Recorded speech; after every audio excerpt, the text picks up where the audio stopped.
नमस्कार दोस्तों, स्वागत है आपका K2 नौ टीवीजी के पर। क्या आपने कभी सोचा है कि अगर भारत को वीटो पावर मिल जाए तो दुनिया का शक्ति संतुलन किस तरह बदल जाएगा? क्या भारत, जो दुनिया का सबसे बड़ा लोकतंत्र है, इस कदम के बाद दुनिया की सबसे बड़ी शक्तियों में शामिल हो जाएगा?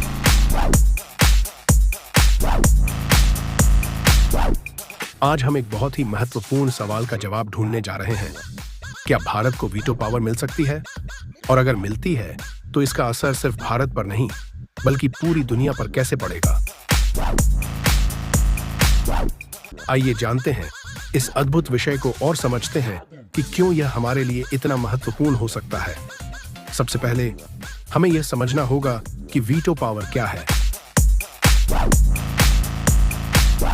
संयुक्त राष्ट्र सुरक्षा परिषद UNSC में 5 स्थायी सदस्यों अमेरिका, रूस, चीन, ब्रिटेन और फ्रांस को यह विशेषाधिकार प्राप्त है। इस अधिकार के तहत अगर इनमें से कोई भी देश किसी प्रस्ताव पर वीटो कर दे तो वह प्रस्ताव तुरंत खारिज हो जाता है, चाहे उसे बाकी सभी देशों का समर्थन क्यों न हो। वीटो पावर सीधे सीधे यह शक्ति देती है कि कोई भी सदस्य देश वैश्विक फैसलों को नियंत्रित कर सकता है। यह अधिकार न केवल देश की सुरक्षा और राजनीतिक हितों की रक्षा करता है बल्कि उसे अंतर्राष्ट्रीय फैसलों का निर्णायक हिस्सा बनाता है। अब सवाल यह है कि भारत को वीटो पावर की जरूरत क्यों है? भारत एक तेजी से उभरती हुई आर्थिक और सैन्य शक्ति है। दुनिया की दूसरी सबसे बड़ी जनसंख्या होने के साथ साथ भारत वैश्विक शांति और सुरक्षा में भी महत्वपूर्ण भूमिका निभा रहा है। भारत के पास वीटो पावर होने से कुछ बड़े फायदे होंगे। अगर भारत को वीटो पावर मिलती है तो वह संयुक्त राष्ट्र में सभी वैश्विक मुद्दों पर निर्णायक भूमिका निभा सकेगा। यह दुनिया में भारत की स्थिति को और मजबूत बनाएगा। वीटो पावर मिलने से भारत अपनी सुरक्षा और हितों के खिलाफ उठने वाले किसी भी प्रस्ताव को सीधे सीधे रोक सकेगा, खासकर जब बात पाकिस्तान और चीन जैसी देशों की हो। वीटो पावर मिलने से भारत का सम्मान और उसकी आवाज अंतर्राष्ट्रीय मंच पर और भी मजबूत होगी। यह उसे दुनिया की सबसे बड़ी शक्तियों में शामिल कर देगा। अब आइए सोचते हैं कि अगर भारत को वीटो पावर मिल जाती है तो दुनिया का शक्ति संतुलन कैसे बदलेगा। भारत के पास पहले से ही क्षेत्रीय महाशक्ति का दर्जा है, लेकिन वीटो पावर मिलने से वह एशिया में चीन के बराबर आ जाएगा। इसका सीधा असर चीन और भारत के रिश्तों पर पड़ेगा और चीन के क्षेत्रीय वर्चस्व को चुनौती मिलेगी। भारत हमेशा से ही वैश्विक शांति अभियानों में अग्रणी रहा है। अगर उसे वीटो पावर मिलती है तो वह अंतर्राष्ट्रीय सुरक्षा में भी बड़े फैसलों का हिस्सा बनेगा, जिससे संयुक्त राष्ट्र की भूमिका और संतुलित हो सकती है।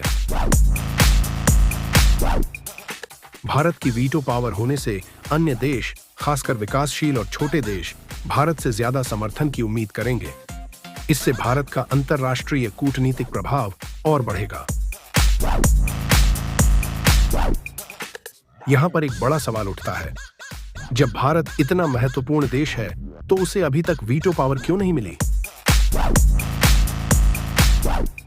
चीन हमेशा से ही भारत की स्थायी सदस्यता का विरोध करता रहा है, क्योंकि चीन नहीं चाहता कि उसके पड़ोसी को इतना बड़ा कूटनीतिक अधिकार मिले। चीन, जो खुद वीटो पावर रखता है, भारत को इस ताकत से वंचित रखना चाहता है। संयुक्त राष्ट्र के सुधारों की बात लंबे समय से चल रही है, लेकिन स्थायी सदस्यों के विशेषाधिकारों को लेकर अभी तक कोई बड़ा कदम नहीं उठाया गया है।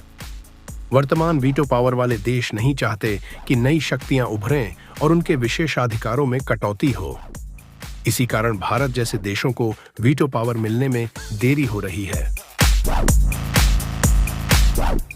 क्या भारत को वीटो पावर मिल सकती है?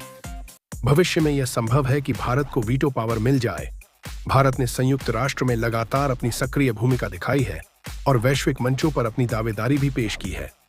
इसके अलावा भारत की तेजी से बढ़ती अर्थव्यवस्था और सैन्य शक्ति इसे एक सशक्त उम्मीदवार बनाती है। लेकिन यह तभी संभव होगा जब वैश्विक स्तर पर संयुक्त राष्ट्र में सुधार की प्रक्रिया तेज हो और वीटो पावर के वितरण में बदलाव आए। तो दोस्तों, हमने जाना कि अगर भारत को वीटो पावर मिलती है तो इससे भारत और दुनिया दोनों का शक्ति संतुलन कैसे बदल सकता है? यह एक महत्वपूर्ण और रोचक सवाल है जिसका जवाब समय ही दे सकता है। अगर आपको यह जानकारी पसंद आई तो हमारे चैनल K29 TV GK को सब्सक्राइब करना न भूलें ताकि आपको इसी तरह की और भी महत्वपूर्ण जानकारियां मिलती रहें। वीडियो को लाइक करें, शेयर करें और हमें कमेंट्स में बताएं कि क्या आप सोचते हैं कि भारत को वीटो पावर मिलनी चाहिए। धन्यवाद।